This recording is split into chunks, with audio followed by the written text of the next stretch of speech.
Hello बच्चे, कैसे आप सब? I hope all of you must be very good बेटा। आइएगा, आज हम इनकम टैक्स को आगे बढ़ाते हैं। हमने देखा था section 4 charging section of income tax act 1961, जिसने कहा कि सर इनकम टैक्स चार्ज होगा of the total income of any person earned in the previous year and computed in the assessment year. भाई प्रीवियस ईयर में किसी भी person ने कोई भी इनकम कमाई है, तो जब प्रीवियस ईयर में वो एंड तक इनकम कमा लेगा, उस इनकम के ऊपर हम टैक्स कंप्यूट करेंगे करंट ईयर में, which is known as assessment year. और उस असेसमेंट ईयर में प्रिस्क्राइब रेट पे हम इनकम टैक्स आपसे चार्ज करेंगे। तो हमने यहाँ पे देखा था सर कि प्रीवियस ईयर वो ईयर था जिस साल में इनकम कमाई गई है, और असेसमेंट ईयर नेक्स्ट ईयर है, वो ईयर है जिस साल में कमाई हुई, पिछले साल की कमाई हुई इनकम का टैक्स कंप्यूट करके आपको सरकार को डिपॉजिट कराना है। अब सवाल ये उठता है, सर ये असेसमेंट ईयर में प्रीवियस ईयर की इनकम का टैक्स कंप्यूट कैसे किया जाए? तो हमने कहा सर प्रीवियस ईयर में किसी भी पर्सन ने जो इनकम कमाई है, उस इनकम को हम रियल इनकम बुलाएंगे, और उस रियल इनकम से हमें टैक्सेबल इनकम कंप्यूट करनी होगी, जिसके लिए हम कुछ पर्टिकुलर प्रोसेस को फॉलो करेंगे। तो हमने वो प्रोसेस देखा पिछली क्लासेस के अंदर। हमने कहा सर सबसे पहले तो एक काम करना, जो भी पर्सन है, पर्सन कौन होगा ओवर द पीरियड हम देखेंगे। अभी के लिए हम इतनी बात ध्यान रखते हैं कि जो भी पर्सन है, उस पर्सन की जो भी टोटल रिसिप्ट होगी, जो भी कैश इनफ्लो होगा, जो भी कमाई होगी, जितना भी कैश इनफ्लो वो कमाएंगे, जो भी कैश इनफ्लो वो कमाएंगे, उसको हम दो पार्ट में बांट देंगे ओवर दी पीरियड। हम आगे आने वाली क्लासेस में देखेंगे उनकी कुछ कमाई को हम इनकम नहीं मानेंगे, लाइक हमने देखा एग्रीकल्चरल इनकम एंड ऑल, और कुछ कमाई को हम इनकम मानेंगे अंडर सेक्शन 2 सबसेक्शन 24। अगर वो इनकम में कंसिडर हो गए, अगर उनकी कमाई इनकम की डेफिनेशन में आ गई, तो फर्दर हम उस असेसी का, उस पर्सन का रेजिडेंशियल स्टेटस डिटरमिन करेंगे कि वो सर इंडियन रेजिडेंट है या नॉन रेजिडेंट है, और according to their residential status हम कुछ इनकम को टैक्सेबल करेंगे और कुछ इनकम को टैक्सेबल नहीं करेंगे। यानी हम देखेंगे कि sir according to residential status या तो वो पर्सन इंडिया के होंगे या वो बाहर से आए होंगे, वटेवर द केस में भी उनकी जितनी भी इनकम है उसको या तो इंडिया में टैक्सेबल किया जाएगा या नहीं किया जाएगा। अगर उनकी इनकम इंडिया में टैक्सेबल नहीं है, तो सर उस पर कोई भी इनकम टैक्स नहीं लगेगा। यानी सर या तो अंडर सेक्शन 2 सबसेक्शन 24 कोई इनकम मानी ही नहीं जाएगी, तो उस पर भी टैक्स नहीं लगेगा, और कोई इनकम कंसिडर होगी लेकिन अकॉर्डिंग टू रेजिडेंशियल स्टेटस उसको हम इंडिया में टैक्सेबल नहीं करेंगे, तो उस पर भी इनकम टैक्स नहीं लगेगा। इसके अलावा बाकी जितनी भी इनकम इंडिया में टैक्सेबल होने वाली हैं, उन सारी इनकम को हम क्लासिफाई करेंगे अंडर 5 हेड्स, और इस 5 हेड्स के अंदर क्लासिफिकेशन के लिए सेक्शन 14 आया, जिसने कहा कि सर जो भी रियल इनकम है which is taxable in India, उसको आपको 5 हेड में बांटना होगा according to nature of such income. वो 5 हेड क्या क्या होंगे सर? हमने देखा पहला होगा सैलरी, जहां पे वो कमाई आएगी जो किसी भी पर्सन ने in the course of employment generate की है। वेयरएज अगर कोई एम्प्लॉयमेंट में नहीं है, कोई अपनी बिजनेस, अपनी प्रोफेशन को रन कर रहे हैं, तो उनकी इनकम पीजीबीपी हेड के अंदर आ जाएगी। तो सैलरी के प्रोविजंस जो हैं, वो सैलरी के प्रोविजन सेक्शन 15 टू सेक्शन 17 हम देखेंगे। वेयरएज अगर पीजीबीपी इनकम है, तो उनके प्रोविजंस आपको सेक्शन 28 से लेकर सेक्शन 44 डीबी तक देखने को मिलेंगे। वेयरएज अगर किसी पर्सन की इनकम हाउस प्रॉपर्टी से, इमूवेबल प्रॉपर्टी को किराए पे चढ़ा के जनरेट हो रही है, तो उनके जो इनकम है वो हाउस प्रॉपर्टी के हेड पे टैक्सेबल होगी, क्लासिफाई होगी, which is covered under section 22 to section 27। Whereas अगर किसी पर्सन के पास कैपिटल एसेट है और उस कैपिटल एसेट को ट्रांसफर करके उन्हें गेन हुआ है, तो वो गेन कैपिटल गेन के हेड में क्लासिफाई किया जाएगा। हाउएवर अगर कोई भी इनकम इन चारों हेड के अंदर सैलरी, हाउस प्रॉपर्टी, पीजीबीपी और कैपिटल गेन में अगर कवर नहीं होगी तो वो अदर सोर्सेज के अंदर क्लासिफाई हो जाएगी।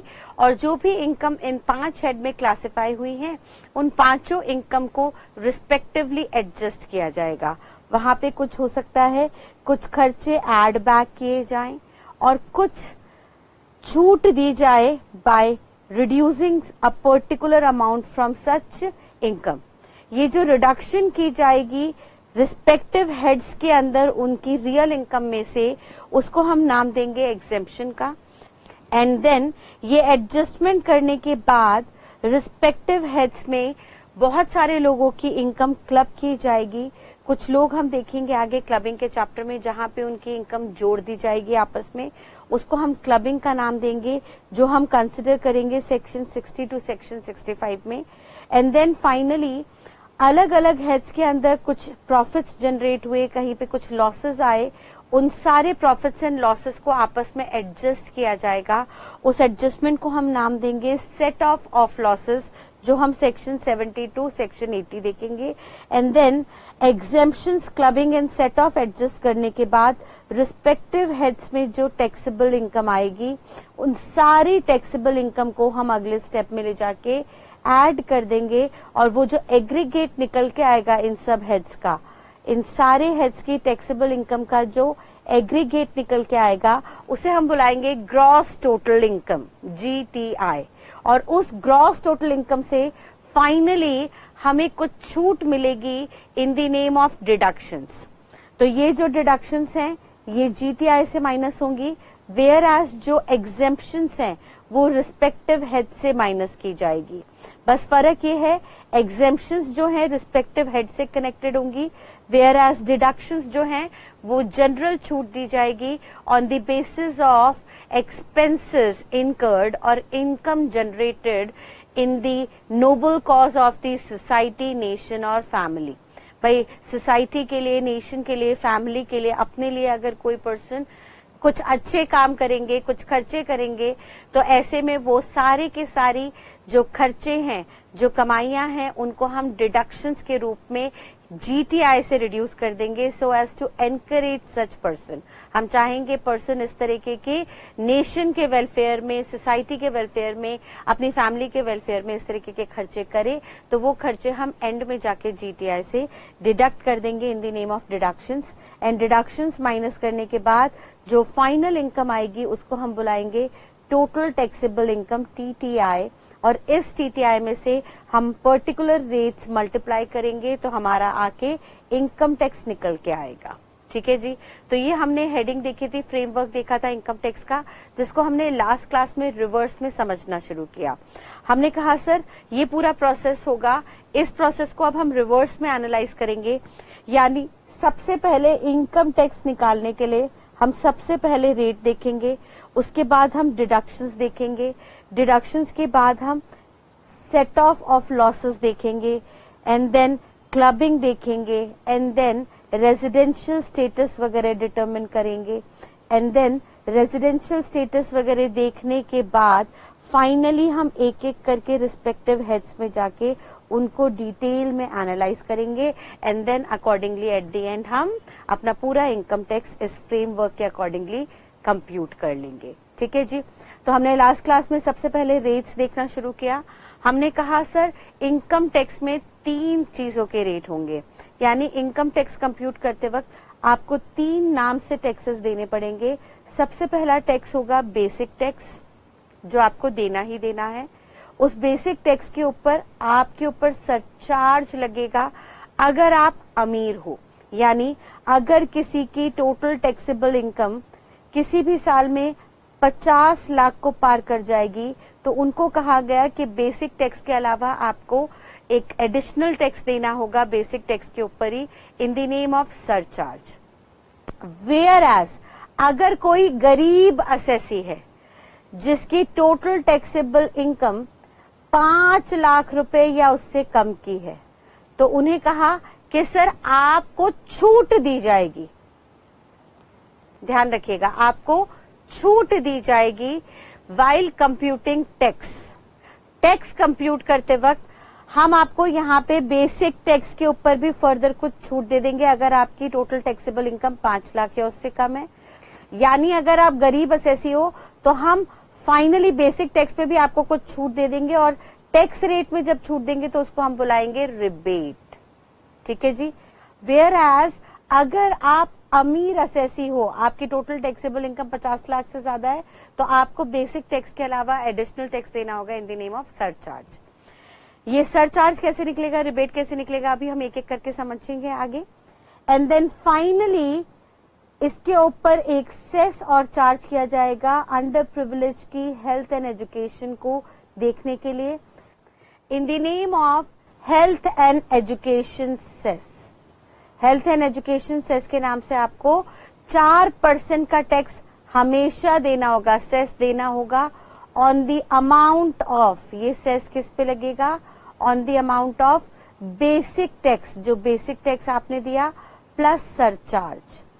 इन दोनों के ऊपर टोटल आपको टैक्स देना होगा in the name of health and education cess at the flat rate of 4%। ठीक है जी। फर्दर हमने देखा सर बेसिक टैक्स निकालते वक्त आपको ध्यान रखना होगा कि आप कौन सी इनकम पे टैक्स निकाल रहे हैं। सरकार ने कहा सर जो भी इनकम 5 हेड में आप कमा रहे हो उसको हम फर्दर 2 कैटेगरी में बांटेंगे।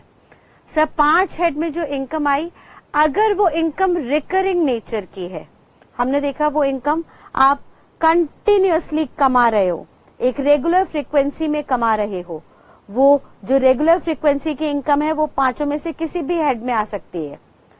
अगर वो रेगुलरली आप कमा रहे हो तो उसे हम नाम देंगे नॉर्मल या रेगुलर इनकम का। जैसे सैलरी हर महीने आप कमा रहे हो, हाउस प्रॉपर्टी से रेंट हर महीने आपको आ रहा है, पीजीबीपी से प्रॉफिट हर महीने आपको आ रहा है। कैपिटल गेन में हमने कहा सर आपने कुछ सिक्योरिटीज में डील करते हो और सिक्योरिटीज आप रेगुलर बेसिस पे बेच रहे हो, उससे आपको कैपिटल गेन आ रहा है। या सर अदर सोर्सेज में आपने कुछ सिक्योरिटीज खरीदी और हर साल आपको उस पे इंटरेस्ट या डिविडेंड मिल रहा है। तो सर ये रिकरिंग नेचर की कमाइयां हैं, इनको हम नॉर्मल या रेगुलर इनकम का नाम देंगे। और जो भी नॉर्मल या रेगुलर इनकम होगी उनका रेट सेंट्रल गवर्नमेंट हर साल हमें बताएगी in the annual budget which is known as finance act. यानी जो भी रेगुलर इनकम होगी उसका जो टैक्स रेट है वो हमेशा सेंट्रल गवर्नमेंट अपने हर साल के बजट में बताएगी। और बजट कैसे बनता है सर, सबसे पहले सेंट्रल गवर्नमेंट फाइनेंस बिल बनाती है, फाइनेंस बिल में वो कुछ अमेंडमेंट्स लिखती है, फिर ये बिल आगे अप्रूवल के लिए भेजा जाता है to both houses of parliament and president approval. And then जब अप्रूव होके ये तीनों जगह से आ जाता है, दोनों houses of parliament and president से अप्रूव होके आ जाते हैं, तो इसको फाइनेंस एक्ट का नाम दिया जाता है। और इस फाइनेंस एक्ट को जो हर साल आता है, इसके अंदर रिकरिंग नेचर की कमाई के स्लैब रेट्स गिवन होते हैं।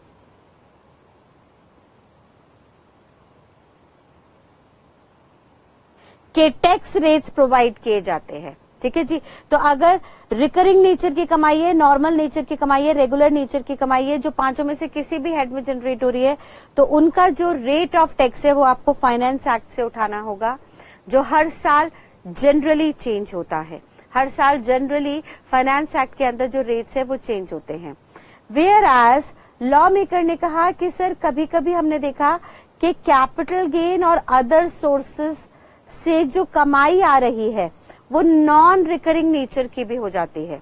सर कैपिटल गेन, मैंने अपना घर बेचा, अब घर में फ्रीक्वेंटली नहीं बेचती, 10 साल में एक बार बेचा, तो ये नॉन रिकरिंग नेचर की कमाई है। सर हो सकता है बहुत से लोग लाइफ लॉन्ग अपना घर ही ना बेचते हो, तो भाई वंस इन अ वाइल मैंने घर बेच के या अपने कोई कैपिटल एसेट्स को बेच के गेन जनरेट किया, तो वो कैपिटल गेन की नॉन रिकरिंग नेचर की कमाई है।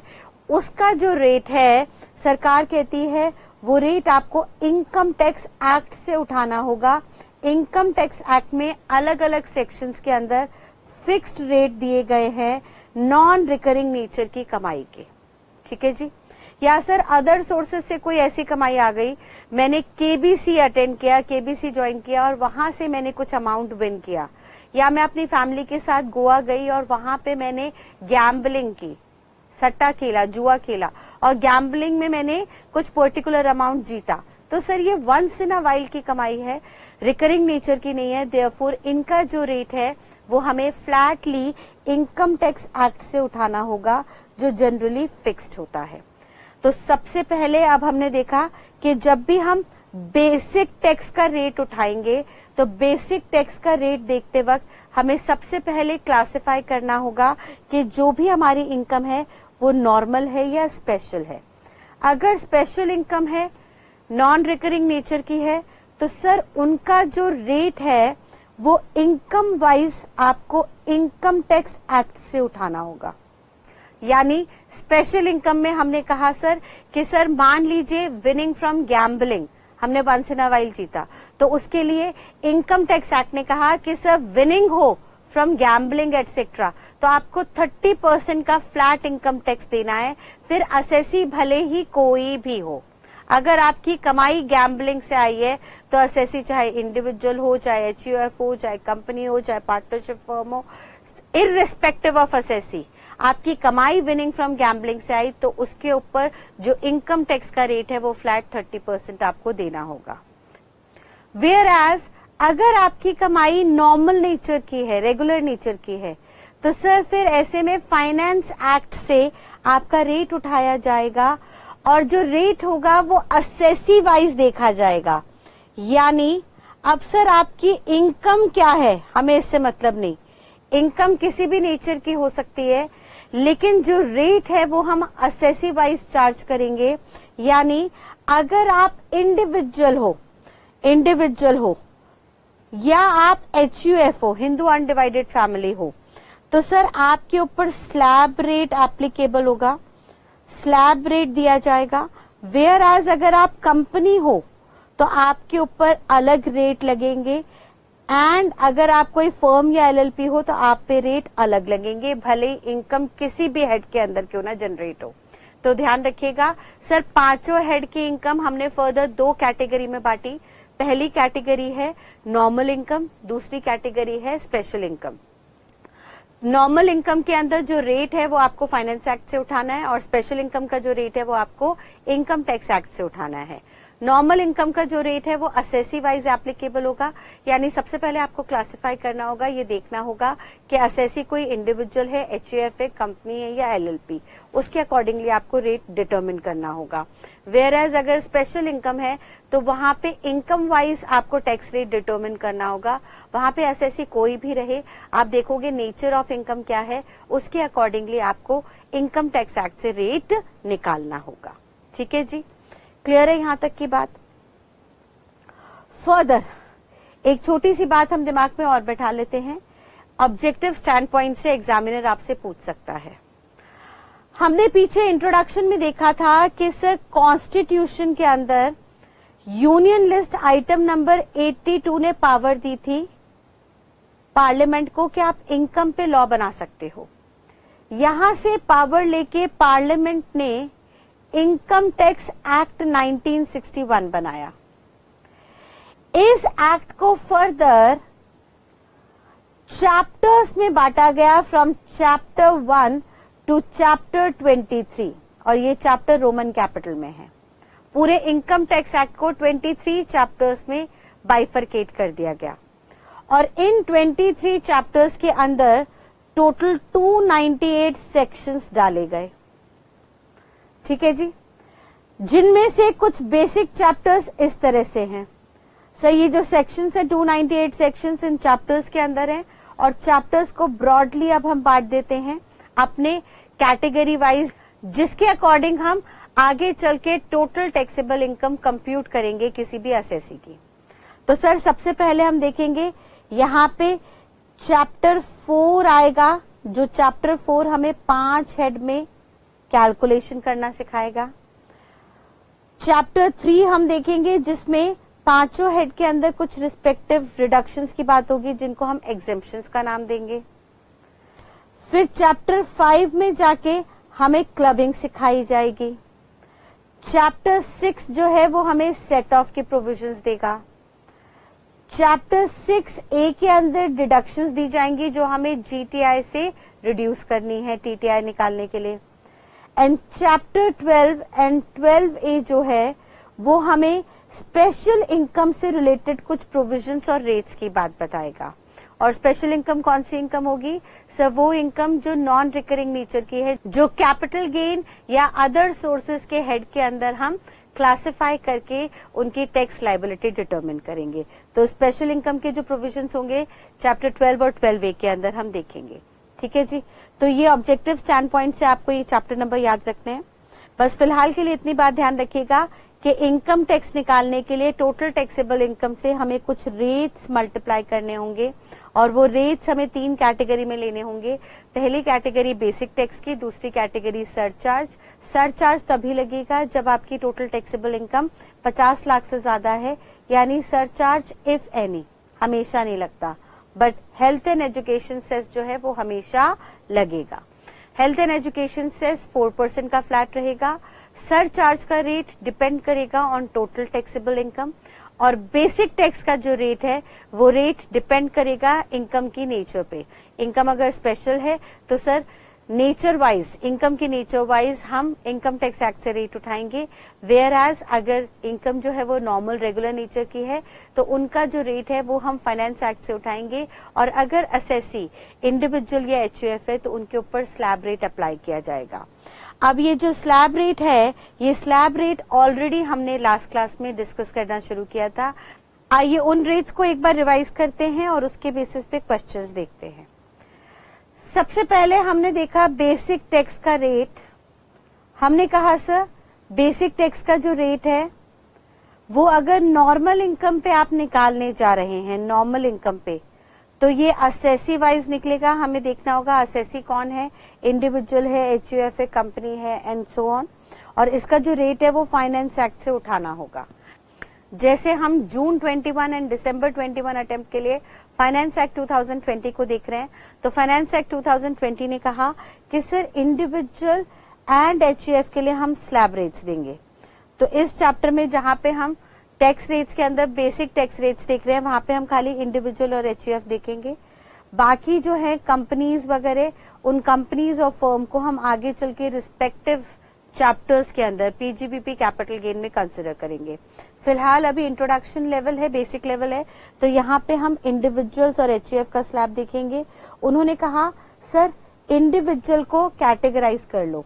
अगर कोई इंडिविजुअल रेजिडेंट है, इंडियन रेजिडेंट है, एंड वो इंडिविजुअल रेजिडेंट बिलो 60 ईयर्स है, यानी जो रेजिडेंट है उसकी एज 60 साल से कम है, या वो नॉन रेजिडेंट है और किसी भी एज का है, या वो एचयूएफ है, हिंदू अनडिवाइडेड फैमिली है एसएससी, तो ऐसे केस में उन्होंने कहा कि सर तीनों में से कोई भी हो, resident below 60 years, non resident of any as और एन एचयूएफ, तीनों ही केस में स्लैब रेट सेम रहेगा, जो कुछ इस तरह से होगा कि सर उनकी टोटल टैक्सेबल इनकम जो होगी अप टू 2,50,000, 2.5 लाख तक की टोटल टैक्सेबल इनकम पे कोई भी इनकम टैक्स नहीं लगेगा। वेयर एज 2.5 लाख से लेके 5 लाख तक के स्लैब पे 5% का टैक्स, 5 लाख से 10 लाख तक की इनकम पे 20% का टैक्स और 10 लाख से ऊपर 30% का टैक्स लगेगा। वेयर एज अगर उस रेजिडेंट इंडिविजुअल की एज 60 इयर्स और मोर है at any time during the relevant previous year, तो ऐसे में उनको 3 लाख रुपए तक की छूट मिलेगी, यानी उनकी टोटल टैक्सेबल इनकम 3 लाख तक पे कोई इनकम टैक्स नहीं, 3 से 5 लाख तक के स्लैब पे 5% का टैक्स, 5 से 10 लाख के स्लैब पे 20% का टैक्स और 10 लाख से ऊपर 30% का टैक्स। यानी इसमें और इसमें क्या फर्क है सर? यहाँ पे 2.5 लाख तक की छूट है, 2.5 से 5 तक 5% है, और यहाँ पे 3 लाख तक की छूट है, 30 से 5 तक, 3 से 5 लाख तक, यानी 5 लाख तक के अमाउंट पे 5% का स्लैब रेट चलेगा।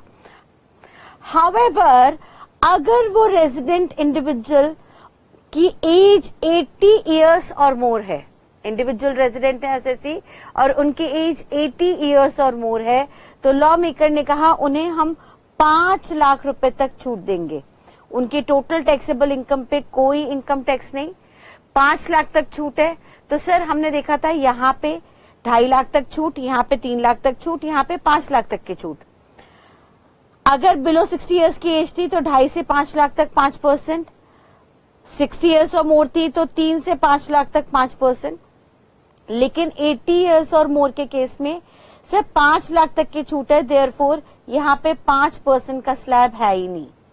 सीधे 5 लाख के ऊपर 10 लाख तक आपको 20% का टैक्स देना है और 10 लाख से ऊपर आपको 30% का टैक्स देना है, depending upon the age of the assessee.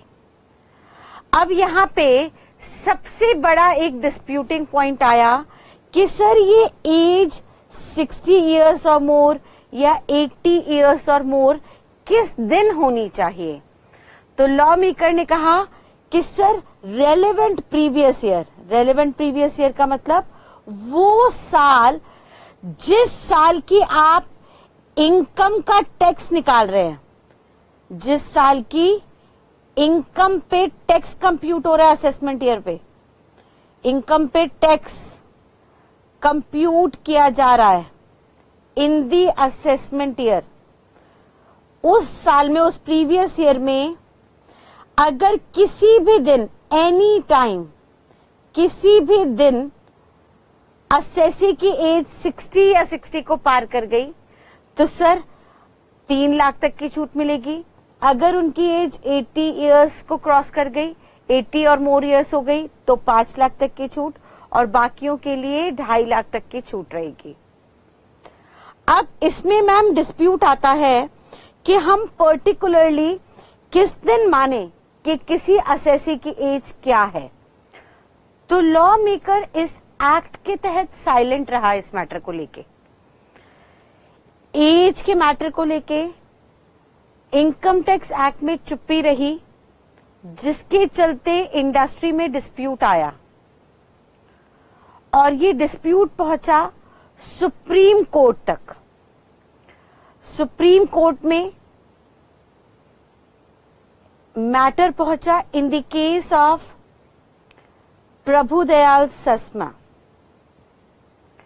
Prabhudayal Sesma ji का डिस्प्यूट हुआ विद स्टेट ऑफ राजस्थान और दोनों का डिस्प्यूट पहुंचा apex court of supreme court.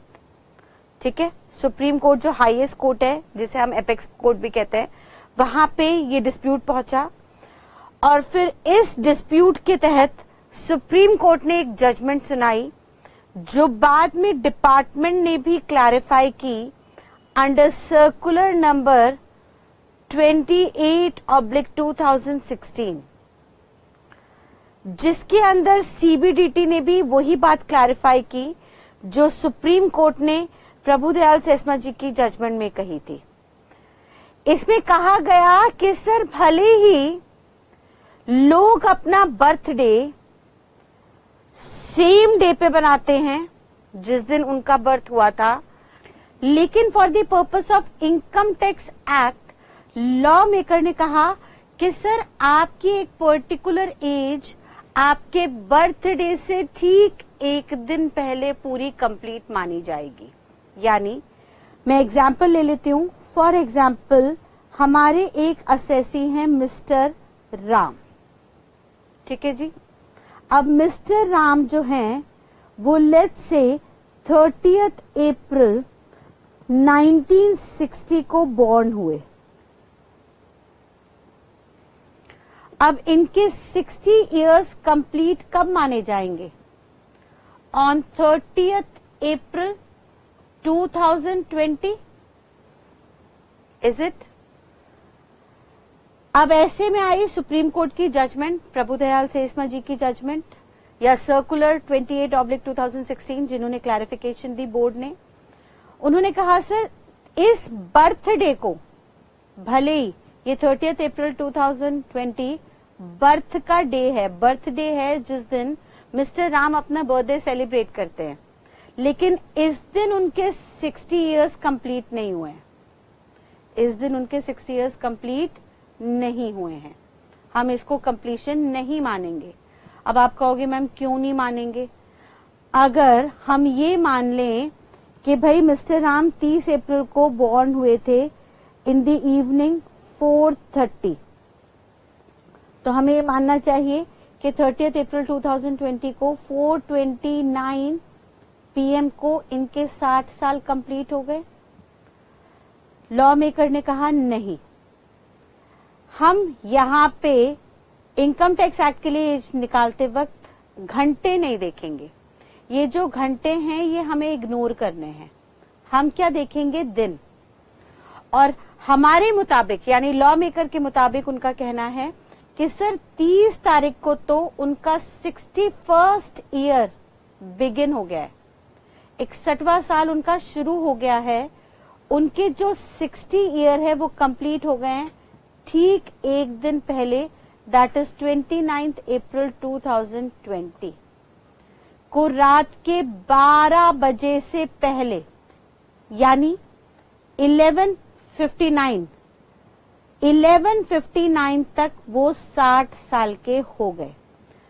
जैसे ही घड़ी में 12 बजे यानी 0000 आवर्स शुरू हुए, सर 61st ईयर उनका शुरू हो गया।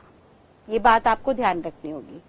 मैम अब ये बात आप क्यों बता रहे हैं? बेटा ये बात हम इसलिए डिस्कस कर रहे हैं क्योंकि कई बार ऐसा हो सकता है कि असेसी का जो बर्थडे है वो 1 अप्रैल को हो। लेट्स से अब हम दूसरा केस बना रहे हैं कि मिस्टर अब्दुल हैं और मिस्टर अब्दुल का बर्थडे है 1 अप्रैल 1960 को, तो इनके 60 इयर्स कब मान लिए जाएंगे? अब 1 अप्रैल 2020 को तो नहीं माना जाएगा, उससे ठीक एक दिन पहले यानी 31 मार्च 2020 को हम मान लेंगे उनके 60 इयर्स कंप्लीट हो गए हैं।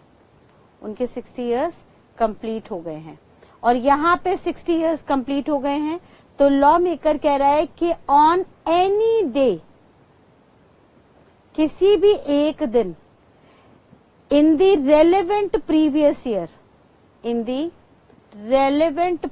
Year, let's say previous year है 1920 का, जो 1 अप्रैल 2019 से शुरू हुआ और 31 मार्च 2020 को कंप्लीट हुआ। तो sir let's say relevant previous year है 31 मार्च 2020, तो इस दिन वो 60 साल के हो गए हैं।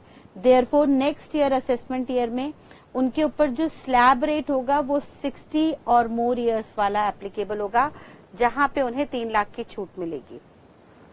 या अगर हम इस फाइनेंशियल ईयर की बात करें तो हम ऐसे भी एग्जाम्पल ले सकते हैं कि सर मिस्टर जॉन है और मिस्टर जॉन का जो बर्थडे है वो मिस्टर जॉन का बर्थडे है ऑन 1 अप्रैल 1961, तो उनके 60 इयर्स का पूरे हुए ऑन 31 मार्च 2021 को उनका 60 इयर्स कंप्लीट हो गए। अब 60 इयर्स यहाँ पे कंप्लीट हुए और ये हमारा प्रीवियस ईयर हो गया 2021 का, जो 1 अप्रैल 2020 से शुरू हुआ था और 31 मार्च 2021 तक चला।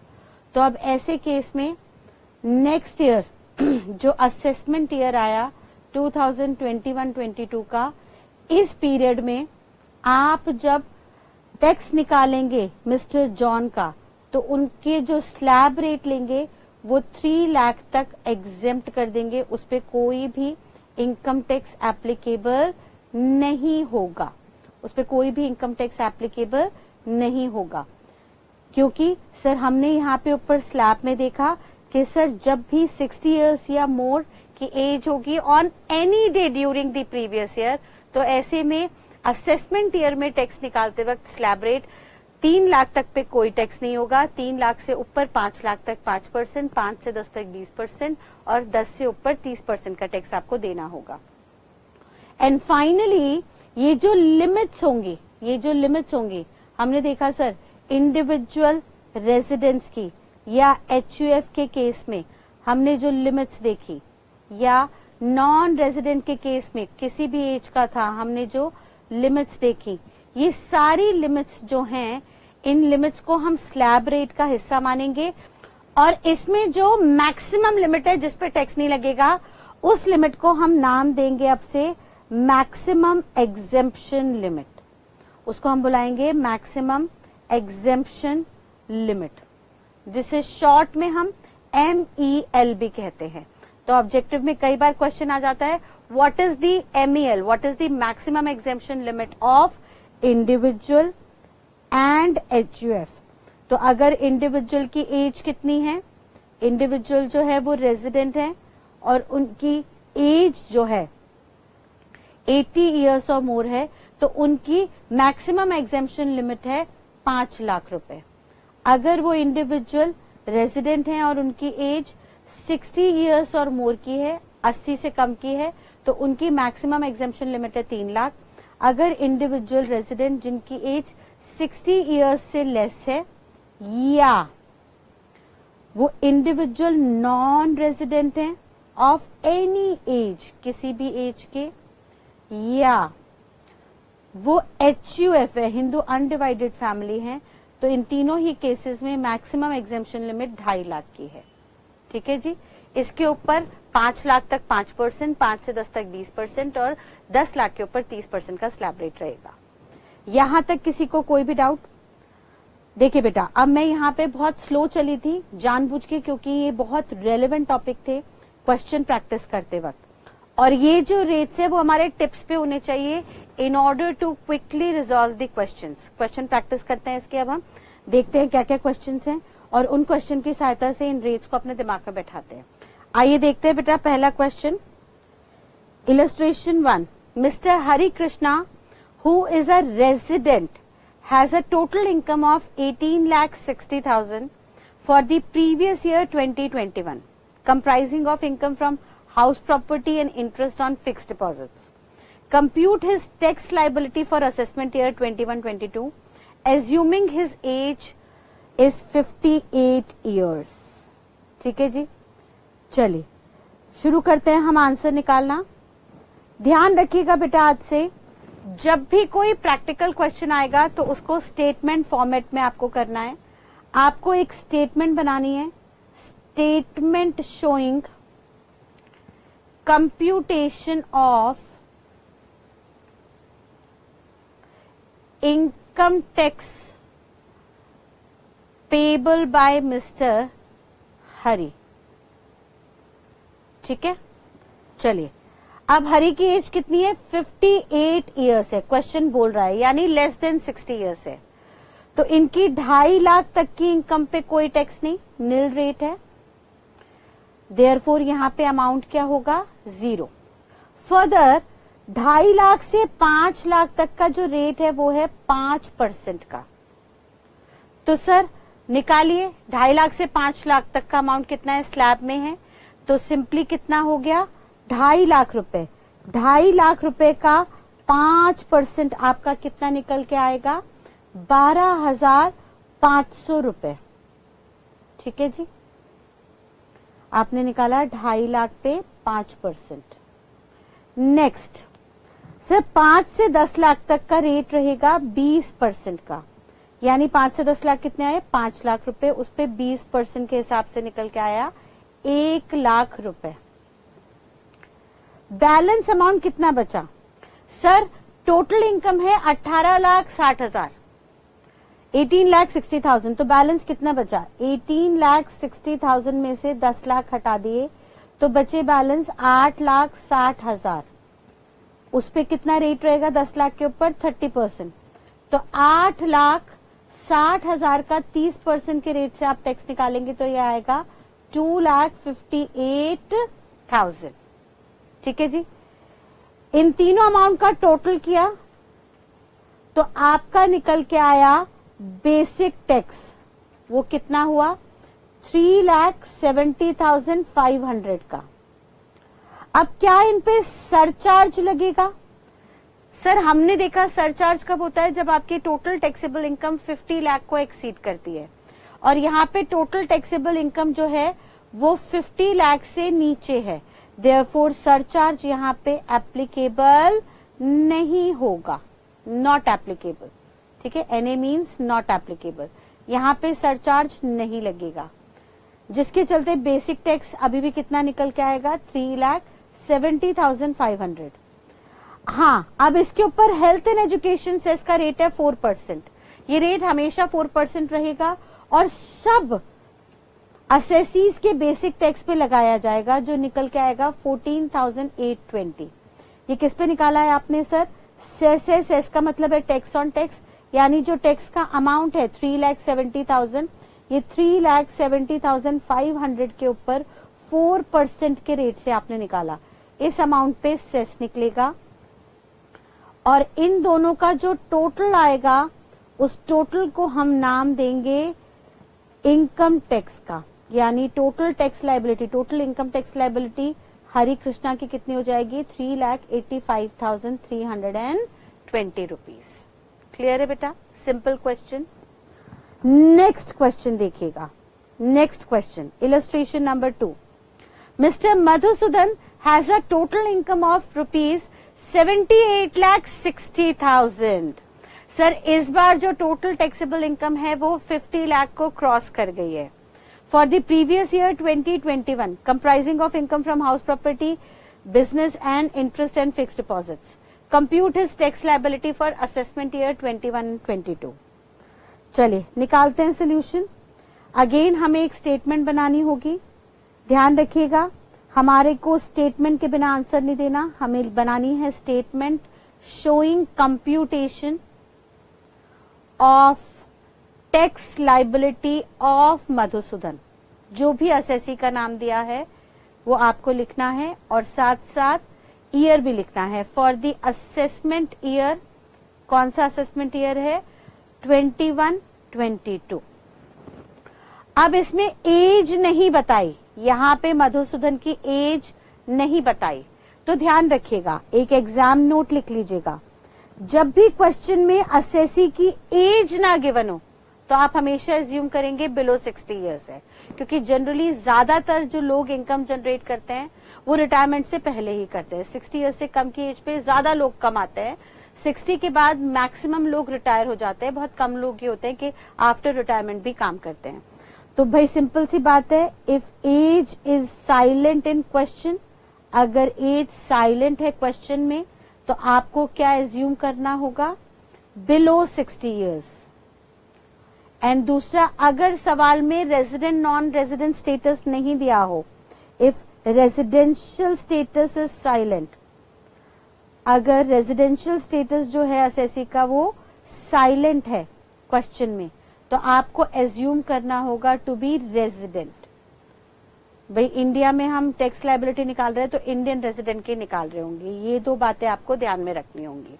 ठीक है, तो अब यहाँ पे क्वेश्चन साइलेंट है, ना एज बता रहा है ना रेजिडेंशियल स्टेटस बता रहा है, तो आप क्या मान लेंगे, सर है ये इंडियन रेजिडेंट ही रेजिडेंट है और इनकी एज जो है वो बिलो 60 इयर्स है। ठीक है, बिलो 60 इयर्स है।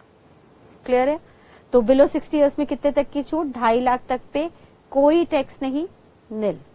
2.5 से 5 लाख तक सेम 5% का टैक्स, वो निकल के कितना आएगा सर, 12,500।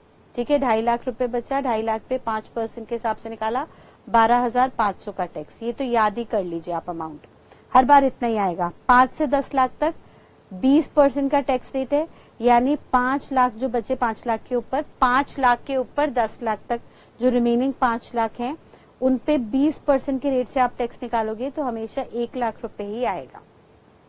ठीक है, बैलेंस कितना बचा सर, 78,60,000 में से 10 लाख गए तो बैलेंस कितना बचा, 68,60,000 पे रेट क्या रहेगा, 30% का।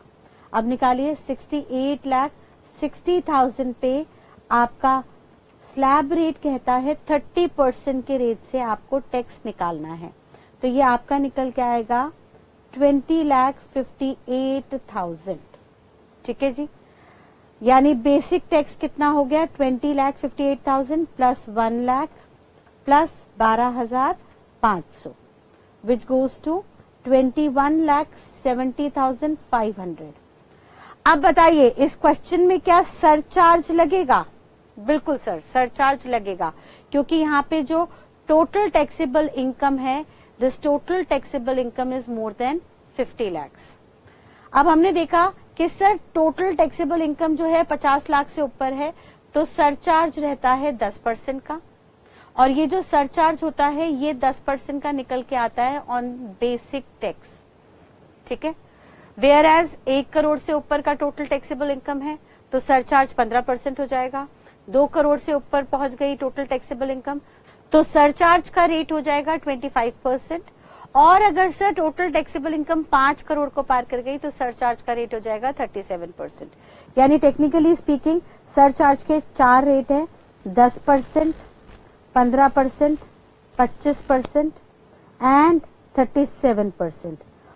अब ये सरचार्ज के रेट कब कब लगेंगे ये डिपेंड करेगा आपकी टोटल टैक्सेबल इनकम पे। अगर आपकी टोटल टैक्सेबल इनकम 50 लाख को पार कर गई, एग्जैक्टली 50 लाख है तो सरचार्ज नहीं है, 50 लाख के ऊपर एक भी रुपया हो गया तो सरचार्ज 10% का लग जाएगा।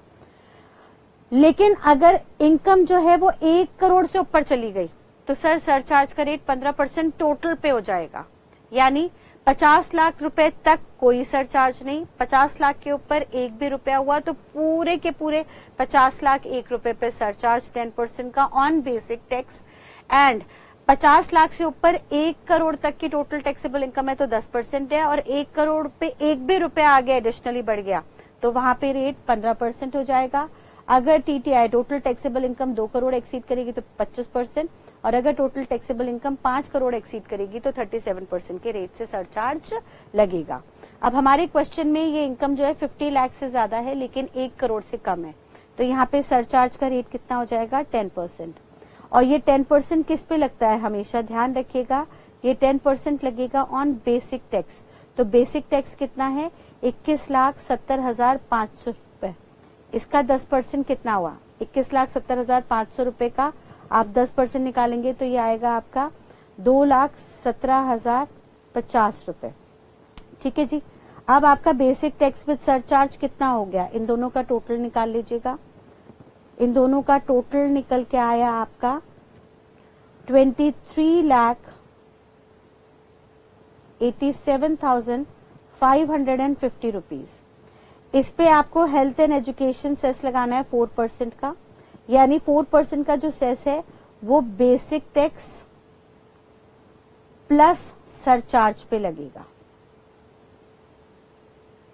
यानी ये जो अमाउंट निकल के आया इस अमाउंट पे आपको 4% के रेट से सेस निकालना होगा, विच कम्स टू 95,502 रुपीज। इसको आप बेसिक टैक्स और सरचार्ज में जोड़ देंगे तो टोटल टैक्स लायबिलिटी आपके निकल के आएगी 24,83,052 रुपीज। ठीक है जी। तो पहले क्वेश्चन में जहां पे टीटीआई टोटल टैक्सेबल इनकम जो थी आपकी वो 50 लाख से नीचे थी तो सरचार्ज नहीं लगा। अगले क्वेश्चन में सर 50 लाख से ऊपर टीटीआई चला गया तो आपको सरचार्ज देना होगा। क्लियर है बेटा। Next question, question number 3, illustration number 3। Compute the tax liability of mister Badrinath whose age is 52 and who is a resident having total income of rupees 51 lakhs for the assessment year 2021-22। 50 lakh से ऊपर पार हो गई। Assume that his total income comprises of salary, house property and interest on fixed deposits। Sir ये salary से कमाते थे, कुछ इनके पास एक्स्ट्रा घर थे वो किराए पे दिए थे, वहां से रेंटल इनकम आती थी, और कुछ इन्होंने सेविंग्स एफडी में डाली हुई थी फिक्स डिपॉजिट में, वहां से इंटरेस्ट इनकम आती थी। इनका आपको टोटल टैक्स निकालना है। अगेन हमें स्टेटमेंट बनानी है। इनकी जो एज है वो एज क्या है, प्रैक्टिस करिएगा, ये क्वेश्चन खुद से निकालने की कोशिश कीजिए। इनकी एज कितनी है सर 52 है, लेस देन 60 ईयर्स है और रेजिडेंट है, तो अगेन 2.5 लाख पे कोई टैक्स नहीं। ऊपर 2.5 लाख से ऊपर जो है 5% का रेट है, यानी ये आया आपका 12,500। 5 लाख से ऊपर 10 लाख तक 20% का रेट है, यानी ये आपका आया टोटल 1 लाख रुपए। और बैलेंस जो बचा, बैलेंस कितना बचा, इनकी टोटल इनकम थी 51 लाख की जिसमें से 10 लाख गए तो 41 लाख पे रिमेनिंग पे 30% के रेट से टैक्स निकाला आपने। 41 लाख पे आपका 30% के हिसाब से टैक्स निकल के आया 12,30,000। जिसके चलते आपका बेसिक टैक्स हो गया 13,42,500। इसमें सरचार्ज लगेगा, यस सर, 51 लाख है, 50 लाख से ऊपर है तो सरचार्ज लग जाएगा 10% के रेट से ऑन 13,42,500। ध्यान रखिएगा, सरचार्ज हमेशा बेसिक टैक्स पे और सेस जो है वो बेसिक टैक्स प्लस सरचार्ज के ऊपर लगता है। तो इसका 10% आपने निकाला, इट गोज टू 1,34,250 रुपीज। इन दोनों को ऐड किया तो आपका निकल के आया basic tax plus surcharge which goes to 14,76,750 rupees. इस पे आपको 4% के रेट से हेल्थ एंड एजुकेशन सेस निकालना है which comes to 59,070 rupees and इसमें आप पूरा टोटल टैक्स जोड़ देंगे तो आपका टोटल जो इनकम टैक्स लायबिलिटी है वो निकल के आई 15,35,820 की। ठीक है जी, सिंपल क्वेश्चन, क्लियर है? यहां तक की बात बेटा अच्छे से क्लियर है? चलिए, तो हमने यहाँ पे टैक्स रेट देख लिया अभी नॉर्मल इनकम के on individual and HUF। Further हमने कहा सर अगर आप स्पेशल इनकम देखने जा रहे हैं, स्पेशल इनकम मतलब वो इनकम जो कभी कभी आप जनरेट करते हो, नॉन रिकरिंग नेचर की होती हैं, तो ये जो स्पेशल इनकम है उनका जो रेट ऑफ टैक्स है वो हम इनकम टैक्स एक्ट के अकॉर्डिंगली उठाते हैं।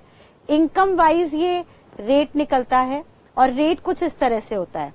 हमने कहा सर स्पेशल इनकम जो है वो हम ब्रॉडली दो सोर्सेस से जनरेट करते हैं। एक तो या तो आप कैपिटल गेन से आप जनरेट करेंगे या सर आपकी अदर सोर्सेस से स्पेशल इनकम जनरेट होती है। लाइक सर कैपिटल गेन से कैसे कैसे हो गया सर? कैपिटल गेन में हमने कहा कि हम हाउस प्रॉपर्टी बेच रहे हैं, घर बेच रहे हैं या अपने लॉन्ग टर्म में रखे हुए शेयर्स बेच रहे हैं, तो सर ये घर बेचना, गाड़ी बेचना, शेयर्स बेचना, ये वंस इन अ वाइल के ओकेजनल मूवमेंट्स है, इवेंट्स है, तो इनको हमने कहा कि सर ये जो है स्पेशल नेचर की इनकम जनरेट हो रही है अगर in long term assets, in capital assets को बेच के हमें कोई प्रॉफिट, कोई गेन हो रहा है। सिमिलरली अदर सोर्सेज में हमने कहा कि सर हमने कहीं पे सट्टाबाजी की, हमने कहीं गैम्बलिंग की, हॉर्स रेस में हमने पैसा लगाया, तो जरूरी नहीं है हम हर बार जीतें, हम कभी कभी जीत सकते हैं, कभी कभी हार भी सकते हैं। तो यहाँ पे जब हम कभी कभी जीत रहे हैं स्पेकुलेशन इनकम से तो उसको भी हम स्पेशल नेचर की इनकम मानेंगे, जहां पे हमारा जो रेट है वो इनकम टैक्स एक्ट से हमें डिटरमिन करना होगा। तो अदर सोर्सेज में ब्रॉडली हमारी दो इनकम हम इस चैप्टर के अंदर कवर करने जा रहे हैं। सर सबसे पहली हमारी इनकम हो गई ब्लैक मनी की। ये ब्लैक मनी क्या होता है? जैसा मैंने आपको लास्ट क्लास में भी हिंट दिया था बेटा, ब्लैक मनी का लिटरल मीनिंग होता है अनडिस्क्लोज्ड इनकम और अनएक्सप्लेन्ड इनकम। अनडिस्क्लोज्ड का मतलब सर वो इनकम जो आपने सरकार को बताई नहीं, जो आपने अपने पिछले सालों की टैक्स रिटर्न में डिक्लेयर नहीं की, डिस्क्लोज नहीं की। या सर अनएक्सप्लेन्ड इनकम, आपने कोई ऐसा खर्चा कर दिया जिसकी आपके पास एक्सप्लेनेशन नहीं है। अब लेट्स से हमारे एक असेसी ने, मिस्टर राम ने अपनी बेटी की शादी में 50 करोड़ रुपए खर्च किए। अब उन्होंने अपनी बेटी की शादी में 50 करोड़ रुपए खर्च किए, लेकिन वो जो रिटर्न फाइल करते थे 2 करोड़ रुपए की। तो भाई सरकार के पास अधिकार है ऐसे में आके मिस्टर राम से पूछे कि भाई आप तो पिछले कई सालों से 2 करोड़ की रिटर्न फाइल कर रहे थे, फिर सडनली आपके पास ये 50 करोड़ कहाँ से आ गए? अब ऐसे में अगर मिस्टर राम प्रॉपर अपने रिकॉर्ड्स दिखा देते हैं, उनका मन अगर साफ है तो वो कहेंगे हाँ जी सर आप आइए मेरे ऑफिस में, मैं आपको रिकॉर्ड दिखाता हूँ, मैं पिछले 50 सालों से 2-2 करोड़ रुपए जोड़ रहा हूँ और अपनी जिंदगी भर की कमाई को जोड़ के मैं अपनी बेटी की शादी कर रहा हूँ और मैं आपको पुराने सारे रिकॉर्ड दिखा सकता हूँ इस बात के, तो सर वो एक्सप्लेन्ड इनकम है। लेकिन अगर मिस्टर राम अपनी बेटी की शादी में 50 करोड़ रुपए खर्च कर रहे हैं और वो पिछले कई सालों से 5 लाख की रिटर्न फाइल कर रहे हैं और जब उनसे पूछा गया कि बताइए ये 50 करोड़ रुपए कहाँ से आए, तो वो एकदम घबरा गए, उनके माथे पे पसीना आ गया। वो कहने लगे सर मुझे थोड़ा टाइम दीजिए, मैं आपको बताता हूँ। तो ऐसी घबराहट देख के ही ऑफिसर को क्लैरिफिकेशन मिल जाती है कि सर ये अनएक्सप्लेन्ड इनकम है, इसकी कोई एक्सप्लेनेशन नहीं है, कोई सफाई नहीं है, ऐसे पैसे को हम ब्लैक मनी का नाम देते हैं।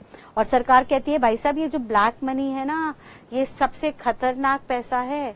नोट कोई काला नहीं है, नोट तो वही है गुलाबी गुलाबी, लेकिन ये नोट आपने बताए नहीं सरकार को कि आप कमा रहे हो, सो दैट आपको इन नोटों पे टैक्स ना देना पड़े। तो भाई साहब अब जब हम इस अमाउंट को पकड़ेंगे, वैसे तो पता नहीं कितने लोग ब्लैक मनी रखे होंगे दबाए हुए, हमें नहीं पता कि आपके पास कितना ब्लैक मनी है, लेकिन जब भी हम इस ब्लैक मनी को पकड़ लेंगे, कॉट कर लेंगे, तो भाई साहब ऐसी ब्लैक मनी पे हम स्पेशल इनकम की तरह ट्रीटमेंट करते हुए टैक्स लगाएंगे eight a flat rate of 60% under section 115 BBE of income tax act. हमने कहा सर वैसे तो चोरी जो है पूरी इंडिया कर रही होगी, लेकिन हमारे लिए सरकारी रिकॉर्ड के लिए चोर वो है जो पकड़ा जाए, और जिस चोर को हमने पकड़ा ब्लैक मनी के साथ उनसे हम टैक्स चार्ज करेंगे eight a flat rate of 60% under section 115 BBE। और सर इन्होंने क्योंकि हमें धोखा दिया है, हमसे चोरी की है, पीछे पिछले कई सालों में टैक्स नहीं दिया, हमें नहीं बताया, तो इनसे टैक्स तो हम ज्यादा लेंगे ही लेंगे फ्लैट रेट पे, यहाँ पे कोई स्लैब नहीं होगा, इस अमाउंट पे कोई स्लैब नहीं होगा। साथ साथ इन पे सरचार्ज भी लगाएंगे at a rate of 25% on basic tax irrespective of the amount whether his total taxable income is exceeding 50 lakhs or not। इनकी टोटल इनकम 50 लाख को ना भी पार हो, लेकिन भाई साहब सरचार्ज तो ब्लैक मनी पे हमेशा लगेगा at a flat rate of 25% on the amount of basic tax. ठीक है जी। दूसरा जो स्पेशल इनकम जनरेट हुआ from the head other sources, वो हो गया आपका winning amount from lottery, crossword puzzles, race including horse race और कार्ड गेम्स और any other game of sort, और from gambling, betting etcetera. Any other game of sort का मतलब होता है सर कोई भी गेम जहां पे विनिंग अमाउंट दिया जा रहा है, लाइक कौन बनेगा करोड़पति, या बिग बॉस, या sir DID dance India dance, या कोई भी ऐसा गेम शो जहां पे गेम है और विनिंग अमाउंट है। सर ये सारे जितने भी गेम्स हैं, इन सब से जो भी विनिंग अमाउंट आएगा वो हमारी स्पेशल इनकम का हिस्सा माना जाएगा, और क्योंकि वो स्पेशल इनकम है तो उसका जो रेट है वो हम इनकम टैक्स एक्ट से उठाएंगे। और लॉ मेकर ने कहा, इनकम टैक्स एक्ट ने कहा कि सर अगर lottery, winning games, horse race, card games वगैरह से किसी से भी आप कुछ अमाउंट जीत रहे हो तो उस पर फ्लैट टैक्स रेट है 30% का, और ये जो 30% का फ्लैट रेट होगा ये ग्रॉस विनिंग पे लगेगा। ग्रॉस का मतलब होगा without deducting any expense, without deducting any expense, कोई भी खर्चा माइनस नहीं करना। यानी सिंपल सी बात सर कि मान लीजिए हमने जो है KBC में, लेट्स से हमारे क्लाइंट ने KBC में 50 लाख रुपए जीते, लेकिन KBC जीतने के लिए वो दिल्ली में रहते थे वो, और दिल्ली से मुंबई फ्लाई करके गए, वहां पे रुके कुछ दिन, खाना पीना खर्च हुआ, रहने का खर्चा हुआ, और उनका 2 लाख रुपए का खर्चा हो गया, जिसके चलते उन्हें एक्चुअली लेट्स से 48 लाख मिले। तो लॉ मेकर ने कहा उन्हें कितना मिल रहा है हमें इससे मतलब नहीं है, जितना टोटल विनिंग अमाउंट है, भाई साहब आपने फ्री में बैठ के सट्टे से कमाया है। अब मैम KBC में तो हमने मेहनत की है, बहुत पढ़ाई की है क्वेश्चंस के जवाब देने के लिए, तो ठीक है, लेकिन यहाँ पे तो किस्मत का भी सहयोग है ना, यहाँ पे एफर्ट्स तो हर किसी ने मारे होंगे, लेकिन जीत के कुछ ही बंदे जा रहे हैं। तो सर ये जो एक्स्ट्रा कमाई आपको अदर सोर्स से हुई विनिंग से, इसमें से हम कोई खर्चे वर्चे माइनस नहीं करेंगे, जो टोटल विनिंग अमाउंट आएगा उस टोटल विनिंग अमाउंट पे फ्लैट 30% के रेट से हम यहाँ पे इनकम टैक्स चार्ज करेंगे। हाउएवर सरचार्ज सिर्फ और सिर्फ तभी लगेगा जब आपकी टोटल टैक्सेबल इनकम जो है वो 50 लाख को पार करेगी। यानी सर यहाँ पे हमने अदर सोर्सेज से 2 स्पेशल इनकम देखी, एक देखा ब्लैक मनी जिसपे फ्लैट रेट है 60% का प्लस सरचार्ज 25% का ऑलवेज, वेयर एज दूसरी हमने स्पेशल इनकम देखी winning from horse race, gambling etcetera. तो वहां पे उन्होंने कहा सर फ्लैट रेट है इनकम टैक्स का 30%, और सरचार्ज यहाँ पे हमेशा नहीं लगता, यहाँ पे सरचार्ज की नॉर्मल कंडीशन ही एप्लीकेबल है। अगर आपका टोटल टैक्सेबल इनकम 50 लाख को एक्सीड कर रहा है तो आपको 10% का सरचार्ज देना है, अदरवाइज कोई सरचार्ज नहीं लगेगा। ठीक है जी। और इन 2 इनकम को छोड़ के यानी ब्लैक मनी और विनिंग फ्रॉम हॉर्स रेस वगैरह को छोड़ के बाकी जो भी अदर इनकम है from income from other sources, उनको हम नॉर्मल इनकम मानेंगे और नॉर्मल इनकम मानते हुए उनका फाइनेंस एक्ट के अकॉर्डिंगली हम रेट उठाएंगे। अगर वो इंडिविजुअल या एचयूएफ है तो स्लैब रेट होगा और अगर कंपनी पार्टनरशिप फर्म है तो अलग रेट रहेंगे। ठीक है जी। तो ये जो नॉर्मल इनकम के रेट हैं वो हम इंडिविजुअल एचयूएफ के तो देख ही चुके हैं, बाकी कंपनी एलएलपी के हम रिस्पेक्टिवली आगे चल के रिस्पेक्टिव हेड्स के अंदर पीजीबीपी कैपिटल गेन के अंदर देखेंगे। ठीक है जी। तो अभी हमने यहाँ पे स्पेशल इनकम देखा ऑन अदर सोर्सेज, जिसमें 2 इनकम आई, ब्लैक मनी जिसके ऊपर आपको फ्लैट 60% का टैक्स देना है under section 115 BBE plus surcharge हमेशा ही देना है 25% का, और दूसरा हमने देखा winning amount from horse race, gambling, games etcetera etcetera, वहां पे फ्लैट रेट जो है वो 30% का है और सरचार्ज वहां पे नॉर्मल कंडीशंस के अकॉर्डिंगली ही लगेगा। इन 2 के अलावा कोई भी अदर सोर्स की इनकम है वो नॉर्मल इनकम मानी जाएगी और नॉर्मल इनकम मानते हुए हम बाकी स्लैब रेट्स या फाइनेंस एक्ट के अकॉर्डिंगली उनके ऊपर इनकम टैक्स कंप्यूट करेंगे। ठीक है बेटा, तो यहां तक के कंसेप्ट को एक बार अच्छे से रिवाइज कर लीजिए। बहुत सारे कंसेप्ट हम धीरे धीरे बिल्डअप कर रहे हैं, आपको बार बार डेली की क्लासेस डेली बेसिस पे रिपीट करनी है, रिवाइज करनी है। This is the only way to retain the provisions. तो यहां तक की बात को अच्छे से याद कर लीजिए।